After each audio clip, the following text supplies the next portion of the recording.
name of the Lord. If anyone has anything, any wonderful story, funny story, or what she caught you in, or anything like that, please come up and share your story with all of us. Well, I'll go first. Okay. Okay, good morning to the light. Good morning. So it's not a story, it's just something, I guess it's just a feeling that I have regarding our mother, because I have two other siblings here. So I just wanted to share this with you. My mother, Liza Buford, she was a woman that out of the 8 kids she raised, she birthed 9 with 1 passed, but out of the 8 of us that she raised, she had a technique about her, and it was a blessing then from God, that she made each and every one of us feel special. You know, Paul felt like, that's my mama. Pumpkin felt like, that's my mama. Never did she not make us feel special. I don't know how she did it. Amen. I don't know how she did that. And you just felt like she was all yours, but yet she was shared by everyone. And right now today, I know she would be so happy to see what her kids have developed in. And knowing my mother, you'd have to know her to understand that she would probably say, well, it's about damn time. And that was the kind of mother she was. Everybody know that. So I just want to share that little bit about our mother. And I just thank God for her. I know we do. We thank God for her. Amen. Amen. Amen. Amen.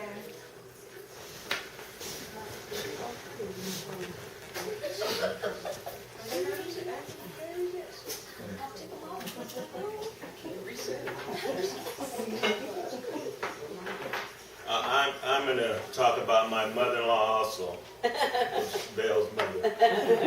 I can remember it was a couple years ago. They had come back from Arkansas. They were building a house down there in Malvern, little bitty house. And so my father-in-law needed a price on some wire, and he needed to take back with him. So I stopped by Home Depot, and I come by their house.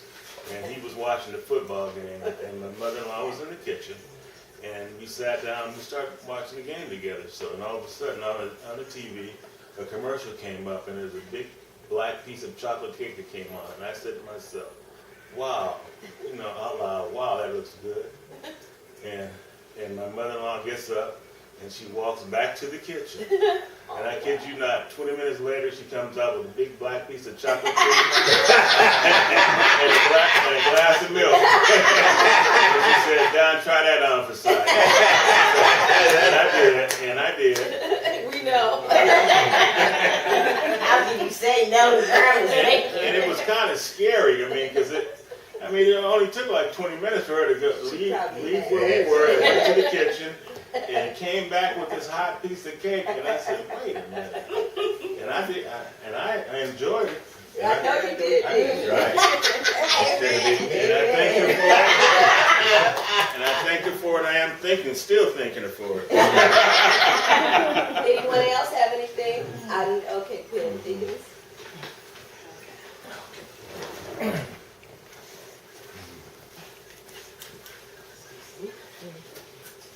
All right.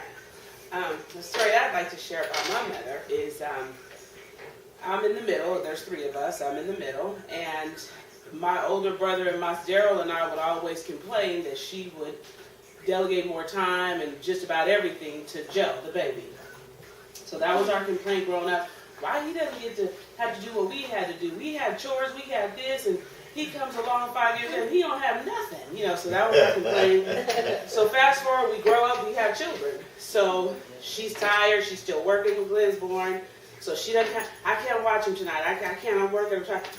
Courtney comes along, same thing. Baby Joe has a baby, and he comes, no, she's flying up the freeway. So I said, that's it. I've had it. You did it to me and Daryl, now you're doing it to Courtney and Glenn. We need to talk. So I go over and I sit down. I said, Mama, we need to talk. So she said, well, what is it? So we're talking. And I said, I just think it's not fair. You give all this to Joe, you do all this, and now you're starting with the grandkids. You're doing it for baby Joe. So she says, so I'm pleading my case. She said, well, you only have one child, so you wouldn't understand. She said, it's not that I'm giving him more. She said, as a mother of multiple children, you give your children what they need. If you need something, I'll give it to you. If he needs something, so unfortunately, he just happens to need more than you. But it's not because, so that wasn't good enough. I still was pleading my case. I said, that's not fair. We do what we're supposed to do, and we don't get nothing. And he does nothing what he's supposed to do, and he gets everything. And now our kids are punished for it now. But baby Joe was here all the time. You wouldn't even watch Glenn or Courtney. So she tried to explain further, and she said, listen, you know, I know that Glenn is taken care of. He has food in his belly. He has a warm bed to sleep in. His needs are all met. I know Courtney's needs are all met. Baby Joe might not have lights on. I have to go see about myself. So I'm sorry, you stop talking to me about this. So I'm still just seething, and I'm upset because I just feel like, well, that's not fair. We're still being punished for doing the right thing. So probably a few years later, she and I are laying across the bed watching a movie on Lifetime. And it's about this mother of two sons. Her oldest son was the doting son, and she could always depend on him. He was always doing what he was supposed to do. The younger son was a bit of a follower. So he was always getting into a jam, and she was running behind him doing stuff. At the end of the movie, the younger son gets killed. So the older son tells the mom, he says, Mom, I'm sorry. I know that he was your favorite. So she turns around and she looks at him, she picks his face up and puts his hands in her face. He said, let me explain something to you. He said, I don't have favorites. I loved you both equally. She said, she'll explain to him, your strength, I didn't have to worry about. You did what you were supposed to do. Your brother, unfortunately, didn't possess that strength. He was a follower. He couldn't even, and it cost him his life at the end of it. She said, I didn't have no favorites. I love you for being strong. I loved him. He just happened to need something that you didn't. And at that moment, a light bulb went off and I got it. But it wasn't until then, and I was so mad because I just felt like that's not fair. She needs to give us the same to what we are just due. And she looked at me and I looked at her and I got it and we hugged. I said, Mama, I get it now. I understand. I'm sorry. You're right. And she said, I'm glad you understand. So we hugged. So that was just so as a mother of just one, I couldn't understand it, couldn't relate to it. I was very upset because I just felt like you need to give us what he's getting. He don't deserve that. But I get it now. So I just want to share. Amen. Anyone else? No? Well, go ahead, Ty. I'll go last.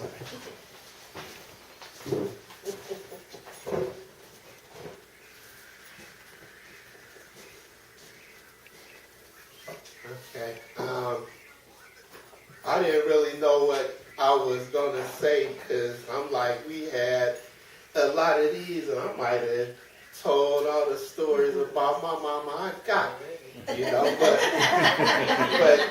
I just wanted to talk about the importance of motherhood in general, and it's been since the beginning when God provided Eve to Adam. He did that because it was not good for man to be alone. Amen. But when Adam named Eve, he named her that because Eve means mother of all, and he knew the importance of what was to come into the world. And when I was reading my devotional this morning, the writer, he went to Proverbs 22:6 as his verse, to train up a child in the way he should go, and when he's old, he will not depart from it. And part of the devotional, he wrote about the Wesley brothers that were founders of the Methodist Church. And he said their family, they had 19 children. And, like the First Lady was saying, their mother somehow found time to make them all feel special, and to make sure they knew about the Lord. And he said she made sure to take an hour out of each day just to devote to the children and be with them. to show how special a mother is. Amen. You know? And a mother is always special in a child's heart, because I was thinking about, you know, when my mother and father went out, no matter who the baby sitter was, you know, I didn't make a huge fuss, but, you know, sometimes I'd be like, I want my mommy and daddy, but, you know, mommy was always first. Yes. So we always had a special bond with our mothers, you know, and I just want to, you know, say especially to my mother, I love you, and, you know, love to all of the mothers out there today, and enjoy your special day. Amen. Amen. Okay, I'm gonna have to borrow the screen for just a few seconds.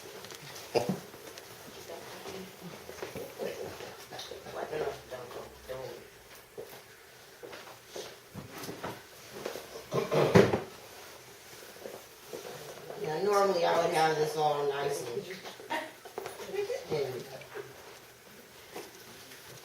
but right now, we're just gonna have to do an impromptu thing here.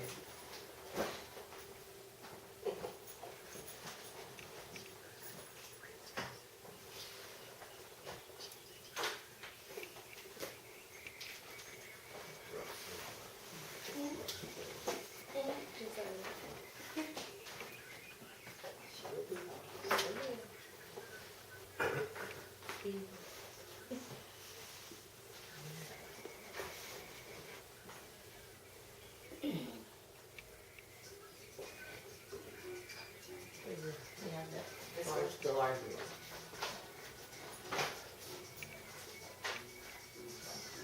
So how many of you know this song?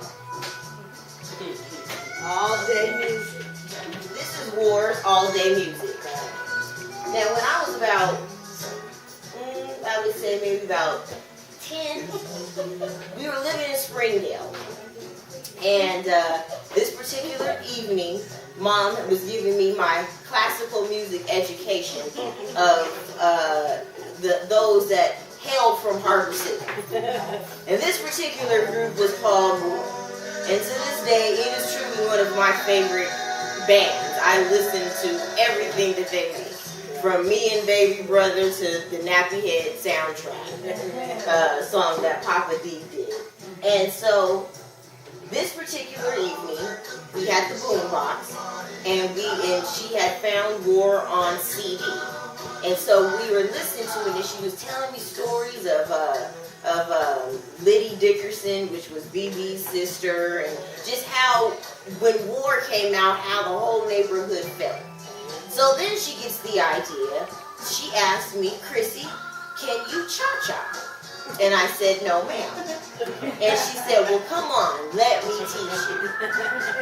So we played this song, and she taught me how to cha-cha using the carpet and the rug. On the carpet, you do this step. On the rug, you do the next step. So every time I hear this song, I think of my mother. And I think of how she taught me how to cha-cha. Amen. I forgot about How old were you, Chrissy? I was about 10. I learned how to play cards at 8, and I was cha-chaing at 10. cards and cha-cha. You were ready to run a saloon about 15. Mix drinks.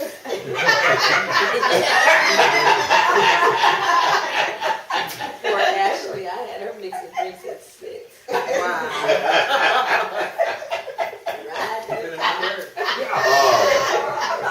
Right there. You know, it is. Drink her slow, and I said, can you mix it up with Yeah. All of our kids, they feet couldn't even touch, when they sit in the back seat of the car, couldn't even touch the floor, but they could mix it right. That was playing a song. That's a shame. That was a good education. That's a God. Down at 91, them kids mixing drinks. What a blessing to Y'all need beating now. yeah.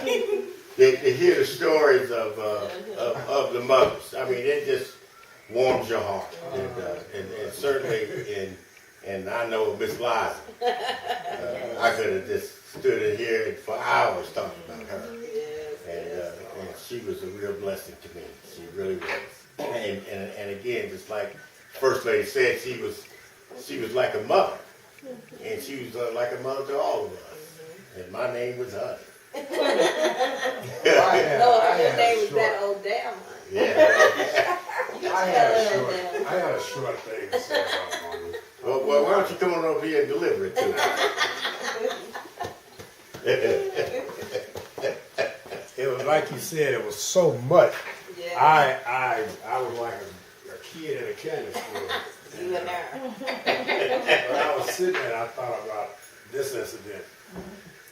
When I first came out here, I was staying with them, and I was working a job. I ride my bike to work. I never car that, so every evening I get off from work, I started getting a couple 25 ounces of 211. This time I was deep off in my drinking. And she would come, I would roll up on my bike, park it, get my sack, pull on there, little chairs out, sit in the garage. So I popped the caps out of here, coming out the garage, out the den door. She said, hey, Bill, hey, man, how was work? So she pulled her chair up and said, bye. And as soon as I take her swallow, she would be looking at me. I could see her out of the corner of my eye. So I'd ignore her, taking another. She said, fine, I look over at her. She said, was that good?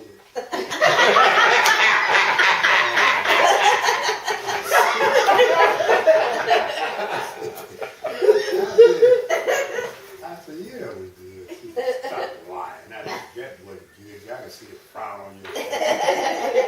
I said, well, it took a couple of drinks to get the frown off.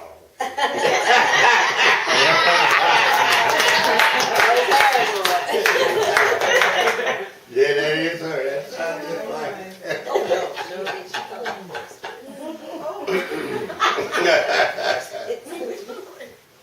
So now at this time, before we have the message for today, and that message will be delivered by our very own minister, Crystal Donisha Mansker. And I thought it'd be appropriate for Mother's Day that the child, which is not a child anymore, is a lovely young woman, but to deliver the word about mothers.